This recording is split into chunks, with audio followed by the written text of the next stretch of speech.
Hello and welcome to edental.com. This is Jagat Chaudhary, a subject matter expert in mathematics having teaching experience for more than 8 years. आज की इस series में ये 7th part है आपके ITGM biotechnology के quick revision का, जिसमें हम डिस्कस करने वाले हैं प्रीवियस ईयर क्वेश्चंस।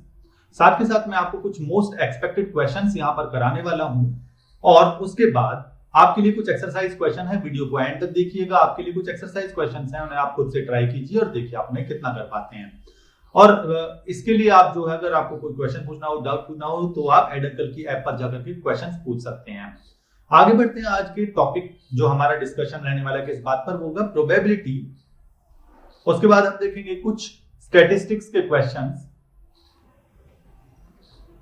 और उसके बाद मैथमेटिकल रीजनिंग। इनको आज हम कवर करने वाले हैं इस क्लास में। अगर मैं एक्सपेक्टेड नंबर ऑफ क्वेश्चंस की बात करूं तो ओवरऑल में से एक क्वेश्चन आपका आता है, प्रोबेबिलिटी में से आ जाता है, कभी स्टैटिस्टिक्स में ऐसे आ जाता है, मैथमेटिकल रीजनिंग से आ सकता है। तो आप एक क्वेश्चन तो इसमें से एक्सपेक्ट कर सकते हैं जो कि 2 मार्क्स का आपको मिलेगा। इसके लिए अगर प्रोबेबिलिटी आप पढ़ रहे हैं तो आपको पीएनसी, परम्यूटेशन कॉम्बिनेशन की थोड़ी नॉलेज होनी चाहिए, राइट। चलिए, डिफिकल्टी लेवल की अगर बात की जाए तो बहुत बेसिक क्वेश्चंस होते हैं। मैं इसे कहूंगा कि इजी टू मॉडरेट लेवल होता है। इसमें बहुत हाई लेवल आपको क्वेश्चन नहीं मिलेंगे, आपको सिर्फ डेटा को एनालाइज करना है, राइट। चलिए आगे बात कर लेते हैं प्रोबेबिलिटी की। तो आप जैसा कि कुछ जानते हैं प्रोबेबिलिटी के बारे में, तो मैं आपको एक क्विक रिवीजन दे देता हूं पहले कि प्रोबेबिलिटी क्या है। प्रोबेबिलिटी होता है किसी भी चीज के होने या ना होने के चांसेस निकालते हैं हम लोग इस चैप्टर में by using the given data. तो जैसे कि मैं प्रोबेबिलिटी किसी ए इवेंट की निकालना चाहता हूं तो वो क्या होती है, फेवरेबल आउटकम्स यानी कि नंबर ऑफ एलिमेंट्स जो आपके फेवरेबल में है divided by total number of elements in the sample space. ये आपकी प्रोबेबिलिटी होती है। और आप ये याद रखें कि प्रोबेबिलिटी हमेशा आपकी 0 से 1 के बीच में ही लाई करती है, कभी नेगेटिव नहीं हो सकती, 1 से ज्यादा नहीं हो सकती, राइट। क्योंकि मिनिमम नंबर ऑफ एलिमेंट 0 हो सकते हैं फेवरेबल में और maximum number of element favourable में एग्जैक्टली आपके सैंपल स्पेस के बराबर हो सकते हैं। तो इसीलिए वो 0 से 1 के बीच में लाई करेगी। उसके बाद आप आगे ध्यान रखें अपना एडिशन लॉ। प्रोबेबिलिटी में आप एडिशन लॉ जानते हैं, नंबर ऑफ एलिमेंट के हिसाब से आप सेट थ्योरी में ये चीज पढ़ के आ चुके हैं कि अगर आपके पास कोई 2 सेट्स दिए हुए हैं, सेट ए और सेट बी, तो आप ये जानते हैं कि एडिशन लॉ कहता है कि probability of A union B is equal to probability of A plus probability of B minus probability of A intersection B, right. Okay जी, इन चीजों का खास ध्यान रखें। उसके बाद आगे आप जानते हैं कि अगर आप कॉइन को टॉस करते हैं, एक कॉइन जो होता है उसके ऊपर हेड और टेल लिखा होता है, राइट। और अगर एक कॉइन को आप n टाइम्स टॉस करते हैं तो उसमें total number of element in the sample space आपके 2 की पावर n होते हैं। इसी तरह से अगर आप एक डाइस को फेंकते हैं, डाइस पर क्या होता है 1 2 3 4 5 और 6, 1 से लेकर के 6 तक के नंबर होते हैं।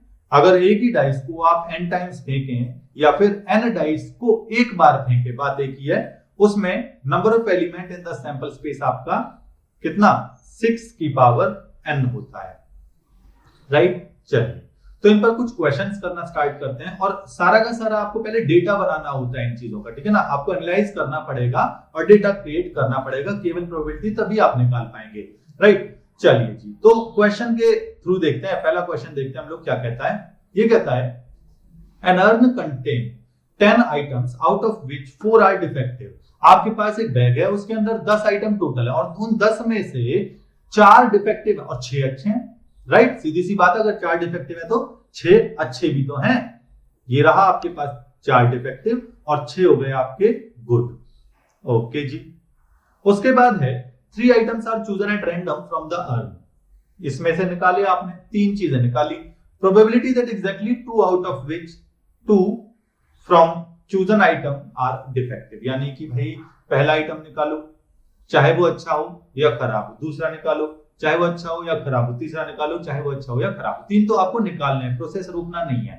अब आपको चाहिए कि 2 एग्जैक्टली इनमें से खराब आए हो और 1 सही आया हो। तो एग्जैक्टली वर्ड का मीनिंग समझ रहे हो, यहाँ पर स्पेशली ये कहना चाहते हैं कि कोई सी भी जगह पर आपका डिफेक्टिव आए, नो प्रॉब्लम, पर 2 बार आए। यानी कि हो सकता है आपका पहला जो आइटम है वो डिफेक्टिव आए, दूसरा भी डिफेक्टिव आए, तीसरा गुड आ जाए। हो सकता है पहला डिफेक्टिव आए, फिर गुड आए, फिर डिफेक्टिव आए, या फिर पहला गुड आ जाए, 2 डिफेक्टिव आ जाए। मतलब 3 केसेस आप समझ गए। 3 केसेस आप समझ गए कि आपके पास ये काम हो सकते हैं, राइट। चलो उसके बाद अब हम इसकी प्रोबेबिलिटी निकाल लेते हैं। तो प्रोबेबिलिटी के लिए आप जानते हैं क्या क्या हो सकता है। मैं अगर प्रोबेबिलिटी की बात करूं, हमारे पास जो ओवरऑल निकालनी है वो ये है कि एग्जैक्टली दो डिफेक्टिव, राइट, एग्जैक्टली दो डिफेक्टिव किस किस केस में होते हैं वो मैंने आपको ऊपर दिखा दिया है। ओके, देखें जरा, एग्जैक्टली टू डिफेक्टिव, बहुत सिंपल है ये, ठीक है ना। तो आप क्या करें, आपके पास कई सारे तरीके हैं इसको करने के। आप इसको एडिशन रूल से कर सकते हैं या मल्टीप्लिकेशन रूल से कर सकते हैं, वो आपकी मर्जी, आप केसेस को समझें। एक जगह पर आप ये कह सकते हो कि मुझे पहला डिफेक्टिव, दूसरा डिफेक्टिव, तीसरा गुड चाहिए, या फिर पहला डिफेक्टिव फिर गुड फिर डिफेक्टिव, या फिर गुड डिफेक्टिव डिफेक्टिव, तीन अलग अलग केसेस बना लिए। या तो आप इनके सॉल्यूशंस को जोड़ लें, एक तरफ तो क्या होगा, आप इन सभी की प्रोबेबिलिटीज को जोड़ लें तो भी आपको आंसर मिलेगा। और दूसरा तरीका आपके पास क्या है, आप ये कहें कि आपको ना तीन चीजें निकालनी है, उनमें से दो डिफेक्टिव होनी चाहिए और एक गुड होना चाहिए, नो मैटर कि पहले कौन सा था। एक तरफ आप मल्टीप्लिकेशन का रूल लगाएं, एक तरफ आप अलग अलग केसेस लगा करके उनके सॉल्यूशंस को जोड़ें। तो मैं आपको दिखा देता हूं, चलिए इस तरीके से करते हैं कि आपको दो डिफेक्टिव चाहिए और एक गुड चाहिए, राइट। चलिए, तो पहले आपके पास हो सकता है पहला वाला जो नंबर है, पहला वाला जो आइटम है वो डिफेक्टिव आए, तो डिफेक्टिव आने की प्रोबेबिलिटी कितनी होगी भाई, 4/10 होगी। दूसरा वाला डिफेक्टिव आने की, अब एक डिफेक्टिव आ चुका, टोटल 9 है उसमें, तो 3/9 हो गई। अब आपको अच्छा चाहिए, 8 ऑब्जेक्ट उस बैग के अंदर टोटल हैं, अब अच्छा चाहिए तो 6 अच्छे थे तो 6/8। ये किसका है, डिफेक्टिव डिफेक्टिव गुड का, ये पहला हुआ। फिर आप क्या कर सकते हैं, इसमें प्लस कर सकते हैं दूसरा वाला केस। दूसरा वाला क्या है, डिफेक्टिव गुड डिफेक्टिव, तो डिफेक्टिव 4/10, गुड है आपकी 6/9। अब डिफेक्टिव कितने हैं, 3/8। प्लस कर सकते हैं, तीसरा केस निकालते हैं। तीसरा केस क्या कहता है, ये कहता है कि पहला वाला गुड हो फिर डिफेक्टिव आए, गुड यानी कि 6/10, अब डिफेक्टिव 4/9, अगला भी डिफेक्टिव, 3 बचे हैं डिफेक्टिव और ओवरऑल 8 थे आपके पास। तो ये आपके पास जो ये कैलकुलेट करके आएगा ना वो एग्जैक्टली सेम आ रहा है। अगर आप, मैंने बताया ना दूसरा मेथड, ये वाला देखते कैसे, आपको इन 10 आइटम्स में से 4 खराब और 6 अच्छे दिए हुए हैं, आपको 2 खराब और 1 अच्छा चुनना है, राइट। तो 2 खराब आप कैसे चुन सकते हो जी, 2 खराब आप ऐसे चुन सकते हैं कि 4C 2 वेज में आपने खराब चुना और 6C1 में आपने अच्छा वाला चुना, राइट। ये आप ले आए बल्ब को, अब आप इन्हें अरेंज रीअरेंज भी तो कर रहे हो ना, अब आप उन्हें ये भी तो देख रहे हो कि कौन सा कहां जाएगा, राइट। तो वो अपने आप एक दूसरे को रीअरेंज कर लेंगे, हमें कोई फर्क नहीं पड़ता। डिवाइडेड बाय फेवरेबल आउटकम्स, आप क्या कर रहे हो, 10 में से कोई 3 निकाल रहे हो, तो क्या बन गया, 10C3 बन गया, यहां पर हो गया। आपने ऊपर सिर्फ बल्ब चुने, अरेंज मत करो, वो ओवरऑल केसेस वही आने वाले हैं। नीचे क्या है, टोटल केसेस, तो आपने इन्हें सॉल्व कर दिया। देखते हैं इसको सॉल्व करने पर कितना आता है। यह आपका हो गया 4 into 3 upon 2 into 1 into 6 upon 10 into 9 into 8 upon 3 into 2 into 1, ऐसा करके मिल गया आपको। सॉल्व कर देता हूं मैं ऐसे, चलो जरा देखें क्या मिलता है। या आप ऊपर वाली कैलकुलेशन को भी करेंगे तो भी बिल्कुल डिट्टो सेम आपको वही मिलने वाला है। तो आप ऐसा करें कि आपको मिलने वाला है यहाँ पर 3 टाइम्स, ये आपने उड़ा दिया 3, मैं एक को सॉल्व कर लेता हूं, 3 से मल्टीप्लाई कर दूंगा क्योंकि बाकी सब सेम है। 3 4 दूनी 8 3 दूनी 6 1/10, राइट। तो 3/10 आपके पास ओवरऑल सॉल्यूशन आ गया। आप चाहे कोई सी भी कैलकुलेशन लगाते हैं आपको सेम मिलता। मैंने दोनों तरीके बता दिए। अगला question, 2 dice are thrown simultaneously, probability that the sum of the numbers जो हमें ऑब्टेन हुए हैं that is divisible by 7। यानी कि कहने का मतलब क्या है, आपको एक डाइस को 2 बार फेंका या 2 डाइस को 1 बार फेंका, प्रोबेबिलिटी सम 7 आ जाए। सम 7 किस किस केस में आ सकता है जी, देखो 6 ऐसे केसेस हैं, देख करके पता चल जाता है कैसे, 6 ऐसे केसेस हैं जहां 7 बन सकता है। आप जब डाइस को फेंकते हैं तो कुछ भी आ सकता है, पहले पोजीशन पे दोबारा सेम रिपीट हो सकता है, कोई दिक्कत नहीं। तो क्या क्या बन सकता है आपका, 6 1 से 7 बन सकता था, 5 2 से 7 बन सकता है, और 4 3 से 7 बन सकता है, और इन्हीं के उल्टे यानी कि 1 6, पहली डाइस पर 1 दूसरी पर 6, पहली पर 2 फिर 5 और पहली पर 3 और फिर 4। ये 6 केसेस हो गए। और अभी मैंने आपको पीछे बताया था number of element in the sample space वो आपका 6 की पावर n होता है, जिस पे n आपके नंबर ऑफ ट्रायल होते हैं। तो 6 की पावर 2 यानी कि 36 आपके पास टोटल केसेस थे, जिनमें से 6 आपके फेवरेबल केसेस थे। तो आपकी प्रोबेबिलिटी कितनी बन गई भाई? फेवरेबल अपॉन टोटल, यानी कि 1/6, यानी कि ए ऑप्शन आपका करेक्ट हो गया। देखते ही बन गया ना ये, राइट, देखते ही बन जाता है। आगे बढ़ते हैं। If A and B are events such that probability of A is equal to 0.3, probability of B जो है वो 0.2, A यूनियन B कितनी है? 0.45। अब आपको ध्यान से समझना, A इंटरसेक्शन B कॉम्प्लीमेंट निकालना है कि B ना हो, राइट। देखो जरा पहले आप इसका डायग्राम समझ लें, वेन डायग्राम देख लें आप, मैं बना देता हूं। ये आपके पास जो रेक्टेंगल है बाहर वाला वो पूरी की पूरी दुनिया है, बाहर वाला जो है ये आपकी पूरी दुनिया है, यानी कि आपका सैंपल स्पेस है। उसके बाद ये सेट ए है और this is your set B, और जो कॉमन वाला बीच वाला पोर्शन है वो यहां पर है, राइट। चलिए, तो हमें बोला है कि probability of A intersection B complement, यानी कि बी तो बिल्कुल ना हो और ए हो, फिर इन दोनों का कॉमन। तो ओवरऑल आप देख पा रहे हो कि बी नहीं होना चाहिए और ए होना चाहिए, और इसका कॉमन देखें तो सिर्फ ये वाला हिस्सा आता है। आ गया होगा आपको समझ में? ये वाला हिस्सा कॉमन नहीं है इसमें, ए का, है ना। तो देखा जाए तो हमें जो रिक्वायर्ड प्रोबेबिलिटी निकालनी है वो क्या है? Probability of A intersection B complement जो है वो है कि प्रोबेबिलिटी आप ए में से हटा दें जो कॉमन आ रहा है, राइट। प्रोबेबिलिटी ऑफ ए में से आप हटा दें जो कॉमन आ रहा है। कितना आ रहा है कॉमन? ए इंटरसेक्शन बी आ रहा है, ये हटाना है आपको। हो गया सॉल्यूशन। यानी कि आपके पास कितना बन रहा है? तो probability of A minus probability of A intersection B. अब ए इंटरसेक्शन बी कैसे निकलेगा? अभी पीछे आपको मैंने एडिशन थ्योरम वाला फॉर्मूला बताया था, बिल्कुल वही सारे यूज हो रहे हैं, कोई नई चीज नहीं आ रही। देखो, प्रोबेबिलिटी ऑफ ए माइनस, अभी बताया था ए इंटरसेक्शन बी कैसे मिलेगा कि probability of A plus probability of B minus probability of A union B. हो गया काम खत्म हमारा। कैसे? देखो, probability of A minus probability of A minus probability of B plus probability of A union B. अब आपको सब कुछ तो दिया हुआ है ना, काटा पीटी मचा दो, ये तो इससे उड़ गया। इसकी वैल्यू कितनी दी है? 0.2, तो मैंने माइनस के साथ लिख दी, प्लस इसकी कितनी दी है? 0.45। ओवरऑल कितना बच गया आपके पास? 0.25। ये आपके पास आंसर आ गया 0.25, राइट। तो कैलकुलेशंस आप ऐसे ही करें, आप देख लें आपको क्या पूछा है, आप डायरेक्टली किसी फॉर्मूले की तरफ ना भागें। मैंने आपको पहले वहां पर वेन डायग्राम में दिखाया कि बन कैसा रहा है, आपका डेटा कैसा दिया हुआ है, आपको रिक्वायर्ड चीज क्या है, आप उससे समझें। कोई मैंने यहाँ पे आपको ये फॉर्मूला नहीं रटवाया था पीछे, जबकि आपको मैंने यहाँ पर बना करके दिखाया। तो हमेशा ऐसा आना चाहिए आपको बनाना।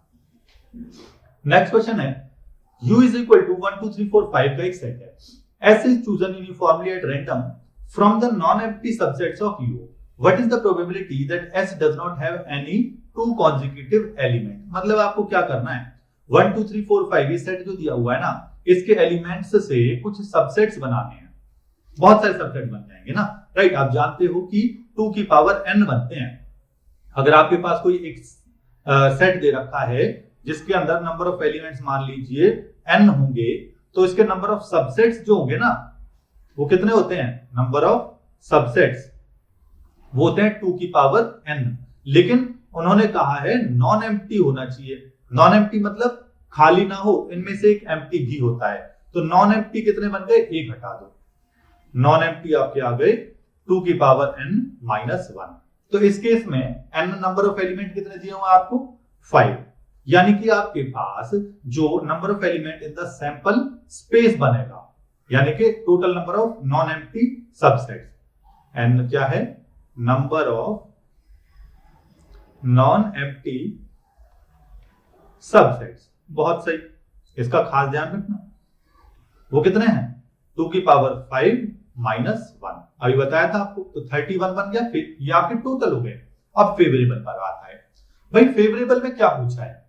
वो सेट्स बताओ जिसमें कॉन्सिक्यूटिव एलिमेंट ना हो, मतलब लगातार ना हो। 1 आ गया तो 2 नहीं आना चाहिए, ठीक है, 2 आ गया है तो 3 नहीं आना चाहिए, 3 आ गया है तो 4 नहीं आना चाहिए, 4 आ गया है तो 5 नहीं आना चाहिए। मतलब ऐसा ना हो कि कॉन्जिक्यूटिव एलिमेंट उठ के आ जाए। तो अब क्या करेंगे, देखें जरा, आपके पास जो फेवरेबल होंगे वो कैसे कैसे होंगे, उसके अंदर वो एलिमेंट्स आएंगे, सेट्स आएंगे जिनके अंदर एक एलिमेंट होगा, 1 एलिमेंट, वो सेट जिनके अंदर हो सकता है 2 एलिमेंट होंगे, बिल्कुल ठीक, वो सेट जिनके अंदर 3 एलिमेंट होंगे, बिल्कुल।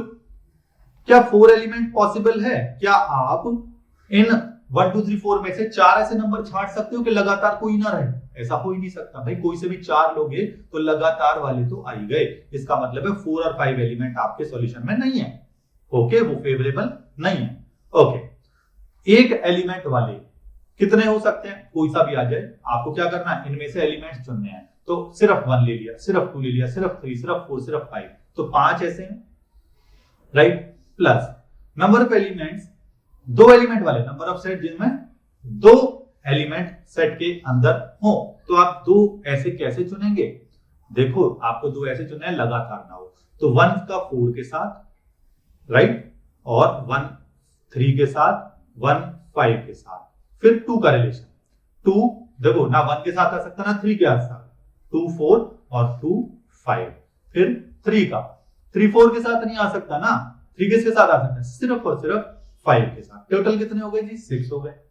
प्लस अब वो सेट जिनके अंदर एग्जैक्टली 3 एलिमेंट है और लगातार ना हो, तो इकलौता एक ही केस बनता है इसका 3 एलिमेंट्स वाले का, 1 3 5। बस जब आप इधर से 1, इधर से 3 और इधर से 5 ये 3 चुनोगे तो एक ऐसा सेट मिलेगा जिसमें 3 नंबर ऑफ एलिमेंट हैं, बात बन जाएगी। हो गया, कितना हो गया? 12 आपके फेवरेबल आ गए। तो आपके पास टोटल नंबर ऑफ एलिमेंट्स कितने थे? 31। प्रोबेबिलिटी कितनी बन गई? फेवरेबल अपॉन टोटल, यानी कि 12 अपॉन 31। ये आपका आंसर है, खत्म। तो जरूरी नहीं है कि हर बार कोई फॉर्मूले रट करके ऊपर से काम करेंगे। अब मैंने आपको समझाया था पीएनसी कराते समय भी कि आप क्या करें, पीएनसी कराते समय बताया था समझे बातों को और केसेस बनाने की कोशिश करें। स्टैटिस्टिक्स की बात करते हैं। स्टैटिस्टिक्स में क्या होता है आपका, आप जानते हैं मीन निकालना। मीन क्या होता है? ऑब्जर्वेशन जितनी भी देती है उनका एक एवरेज निकालना होता है। मीन आपको पता होना चाहिए। मीडियन कैसे निकालते हैं? ठीक है, वो डेटा के ऊपर डिपेंड करता है कि आपको कैसा डेटा दिया हुआ है। आपको फ्रीक्वेंसी डिस्ट्रीब्यूशन टेबल दी हुई है या आपको डिस्क्रीट डेटा दिया हुआ है, उस पर, है ना। हम उन सभी के केसेस करेंगे यहाँ पर, मीन, मीडियन, फिर आपका आता है एक वेरिएंस। वेरिएंस क्या है? वेरिएशन शो करता है, वेरिएंस। और एक होता है आपका standard deviation, right, standard deviation. Okay जी, देखो वेरिएंस वगैरह ये कहाँ काम आ रहे हैं? आप जानते हो मीन एवरेज देने में आपको हेल्प करता है, मीडियन आपको बीच वाली क्वांटिटी देने में हेल्प करता है। वेरिएंस क्या होता है? ये कहाँ हेल्प करता है? तो जो वेरिएंस होता है ना, असल में वो आपको वेरिएशन शो करवाता है। मान लीजिए कोई एक मैच चल रहा था, क्रिकेट मैच, जिसमें 2 प्लेयर्स खेल रहे थे। एक प्लेयर ऐसा होता है जो कि या तो 0 1 2 ऐसे रन बनाता है या फिर 99 बनाता है वो, या फिर वो 100 पार कर देता है। और एक ऐसा है प्लेयर जो कि 50 55 60 ऐसे रन बनाता है, बीच का सा एक इंटरवल उसका रहता है। हो सकता है दोनों का, अगर हम ओवरऑल मैचेस का स्कोर जो है उसका एवरेज निकालें तो एवरेज बराबर आ गया। मान लीजिए दोनों का एवरेज 55 आ गया, राइट। एक बंदा तो बहुत अच्छा खेलता है, या तो जो बिल्कुल 0 रहता है, 1 रहता है, 2 रहता है, या 99 आते हैं, 98 आते हैं, ऐसा कुछ करता है। ओवरऑल इसका मान लीजिए एवरेज आया 55 का। और एक प्लेयर ऐसा है जो कि 50 या 60 या 55 या 62 या 48 ऐसे करके रन बनाता है और आउट होता है। इसका भी एवरेज आया 55। तो आप क्या कहेंगे कि क्या दोनों प्लेयर्स बराबर हैं? नहीं, राइट। तो एवरेज देख करके आप क्लियरली नहीं बता पाते ना ये चीज, तभी आपको वेरिएंस की जरूरत पड़ती है।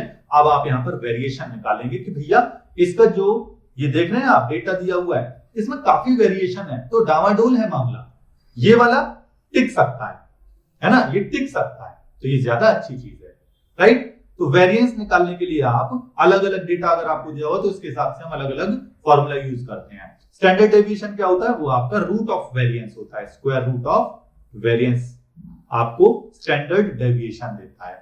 मीन को हम x बार से डिनोट कर लेंगे, राइट। मीडियन हो गया आपका, और वेरिएंस को हम सिग्मा स्क्वायर से, और स्टैंडर्ड डेविएशन को हम सिग्मा से रिप्रेजेंट कर लेंगे। चलिए तो देखते हैं, हम कुछ क्वेश्चंस कर लेते हैं इस पर। पहला क्वेश्चन क्या कहता है, ये कहता है कि the value obtained in 20 throws of a die are given in the following frequency distribution table. तो वैल्यूज दी हुई हैं और आपको उनकी फ्रीक्वेंसीज दी हुई हैं, टेबल पूरी बनी हुई है, आपको सैंपल मीडियन बताना है, यानी कि आपको मीडियन कैलकुलेट करना है। इस पूरे के पूरे सैंपल का मीडियन क्या होगा, इसके लिए आपको क्यूमुलेटिव फ्रीक्वेंसी निकालनी पड़ती है, राइट। दिखाता हूं मैं आपको, इसको फ्रीक्वेंसी डिस्ट्रीब्यूशन टेबल कहते हैं। जैसे कि आपको ये चीजें जो दी हुई हैं मैं उन्हें फिर से लिख देता हूं, इस फ्रीक्वेंसी डिस्ट्रीब्यूशन टेबल को रिक्रिएट करते हैं ताकि आपको मीडियन निकालना बताया जाए। एक्स आई और यहां पर आपकी फ्रीक्वेंसीज एफ आई, 1 2 3 4 5 और 6, ये इनकी फ्रीक्वेंसीज क्या है आपको दी है, 3 3 4 4 2 4, राइट, ये दी है। तो 1 2 3 4 5 6, ओके, 3 3 4 4 2 6, राइट। अब जरा ध्यान से देखिएगा, आपको यहां पर निकालना है क्यूमुलेटिव फ्रीक्वेंसी। क्यूमुलेटिव फ्रीक्वेंसी मतलब आप फ्रीक्वेंसीज को ऐड करते चले जाएं, ये वाली डायरेक्ट आती है यहाँ पे 3, अगली वाली के लिए पिछली वाली में जोड़ करके लिखें, कितना हो गया, जोड़ा तो 6 हो गया, 4 जोड़ा तो कितना बन गया, 10 बन गया, और फिर 4 जोड़ा तो 14 हो गया, और 2 जोड़ा तो 16 हो गया, और जोड़ा तो 20 हो गया, वो तो होना ही था। ओवरऑल ये दिए हुए थे वो तो 20। अब आप क्या करें कि आपके पास जो ये 20 दिया हुआ है इसको कैपिटल N से मैं रिप्रेजेंट कर देता हूं, आप निकाले वैल्यू n/2 की, n/2 मतलब 20/2 यानी कि 10। अब जो 10 आया है ना, आप चेक करें अपने क्यूमुलेटिव फ्रीक्वेंसी वाले कॉलम के अंदर कि किस फ्रीक्वेंसी की, ठीक है ना, क्यूमुलेटिव वैल्यू, क्यूमुलेटिव फ्रीक्वेंसी जो है just greater than this n/2 या इक्वल टू दिस n/2 आ जाए। n/2 किस किस की आ रही है, राइट, 10 इसकी आ रही है भाई, इसकी, राइट, इसकी आ रही है। तो आपके पास क्या हुआ, यहां से आपको ये पता चला कि 4 जो है वो फ्रीक्वेंसी, यानी कि आपको पता चला कि यहां से ये जो 3 वाली जो बात है ये आपको मीडियन दे गई, खत्म हो गया काम। ओके जी, चलिए, तो फ्रीक्वेंसी आप निकालें, क्यूमुलेटिव फ्रीक्वेंसी आप निकालें, n/2 करें, फिर चेक करें कि कौन सा ऐसा एलिमेंट है जिसकी फ्रीक्वेंसी या जिसकी क्यूमुलेटिव फ्रीक्वेंसी n/2 से जस्ट ग्रेटर भी आ जाए तो भी चलेगा, जस्ट ग्रेटर या इक्वल, पीछे नहीं जाना है, राइट। मीडियन है ये आपका मीडियन।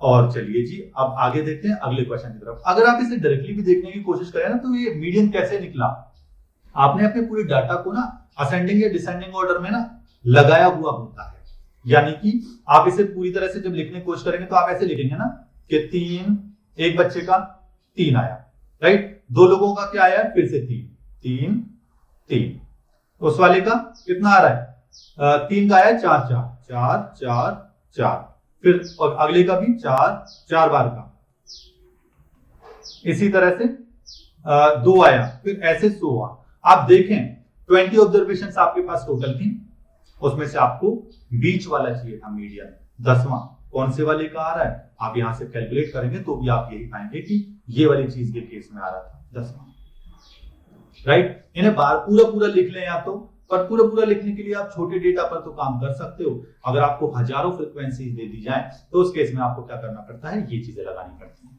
राइट। चलिए आगे बढ़ते हैं।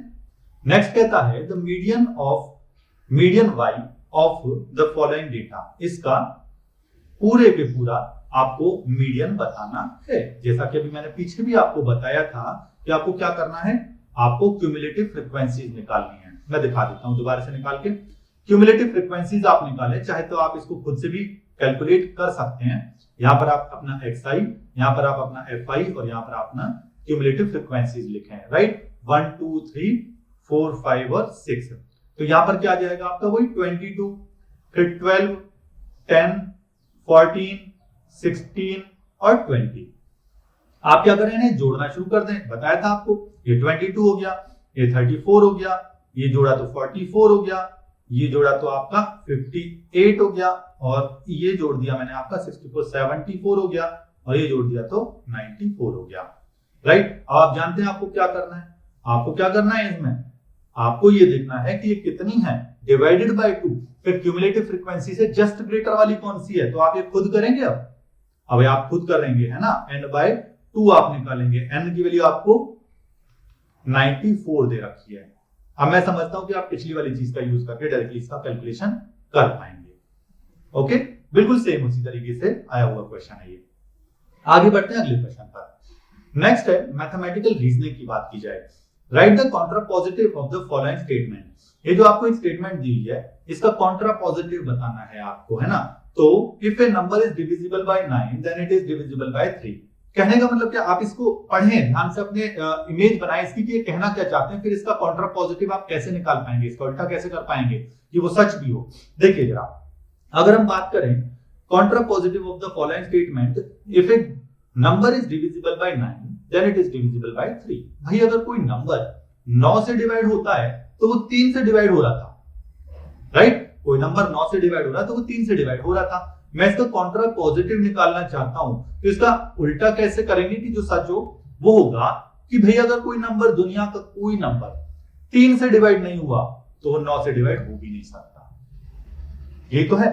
जैसे आप क्या कह रहे हो, आप ये कह रहे हो कि 81 is divisible by 9 then it is divisible by 3 also, बिल्कुल सच है।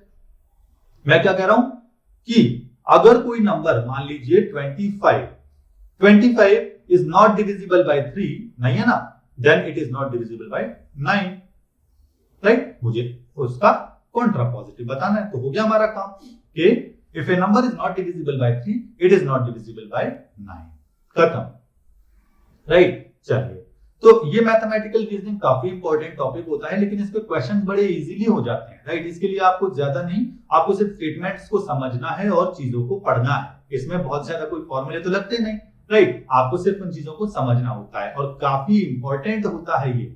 मैथमेटिकल रीजनिंग का इस्तेमाल करते हुए आप ट्रुथ टेबल बनाते हैं जो उन चीजों का, काफी इंपॉर्टेंट है ये चीजें आपके फिजिक्स में भी, राइट। चलिए, तो अब देखते हैं आप लोगों के लिए, जैसा कि मैंने बताया था, कुछ होमवर्क क्वेश्चंस मैं आपको देने वाला हूं, तो आप ये होमवर्क क्वेश्चन जो है अपने आप से खुद से करें। ये मैंने आपके लिए सामने कुछ क्वेश्चंस रख दिए हैं, जैसे सभी के हैं प्रोबेबिलिटी, स्टैटिस्टिक्स और मैथमेटिकल रीजनिंग। तो देखें, आपके कॉइन को 3 बार टॉस किया है तो आपको प्रोबेबिलिटी बतानी है। No 2 successive tosses shows the same face, मतलब आप 3 बार उछालो कॉइन को और बताओ कि पहली बार अगर हेड आया है तो दूसरी बार हेड ना हो, टेल हो, राइट। फिर अब जब टेल आ चुका है दूसरे पर तो फिर अगला टेल ना हेड हो, तो सोचो कितने बनेंगे। बड़ा सीधा सीधा और बड़ा ही इजी है इसका बना, पेन पेपर भी उठाने की आपको जरूरत नहीं पड़ेगी, आप ट्राई करें, हिंट मैंने आपको दे दी। दूसरा है, आपको एवरेज वैल्यू बतानी है, यानी कि आपको मीन निकालना है। fx is equal to this, continuous function है ना, डिस्ट्रीब्यूशन जो कंटिन्यूअस है, तो इसके लिए क्या करते हैं आप अपना एवरेज का फॉर्मूला लगाते हैं, इंटीग्रेशन वाला। हो गया काम खत्म आपका। वो क्या होता है एवरेज का, एवरेज मतलब आपका क्या होता है, जो आपके पास sum of all observation upon total number of observation होता है। कैसा दिया हुआ है, इंटरवल फॉर्म में। तो आपके पास मान लीजिए ये a, b होता है, तो इसकी इंटरवल की लेंथ कितनी हो गई, b-a, तो आपके पास टोटल नंबर ऑफ ऑब्जर्वेशंस कितनी है, b-a। ऊपर आप क्या करते हो, सम ऑफ ऑल ऑब्जर्वेशन, यानी कि आप इंटीग्रेट कर दीजिए ना। भाई आपको एक फंक्शन दिया हुआ, आप उसे इंटीग्रेट कर दें a से b में fx dx, बस हो गया आपका। ये आपका फॉर्मूला मैंने बता दिया, राइट। आपको हिंट दे रहा हूं मैं अभी के लिए, आप इसे ट्राई जरूर करें। तीसरा, आप जानते हैं आपको स्टेटमेंट दे रखी है और आपको इसमें से बताना है कि कौन सी फॉल्स होगी इसके लिए।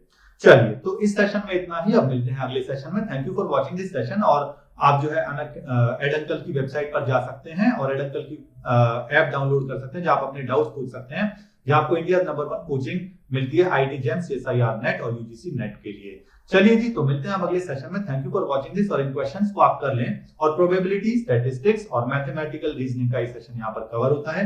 मिलते हैं अगले सेशन में। सी इन द नेक्स्ट पार्ट।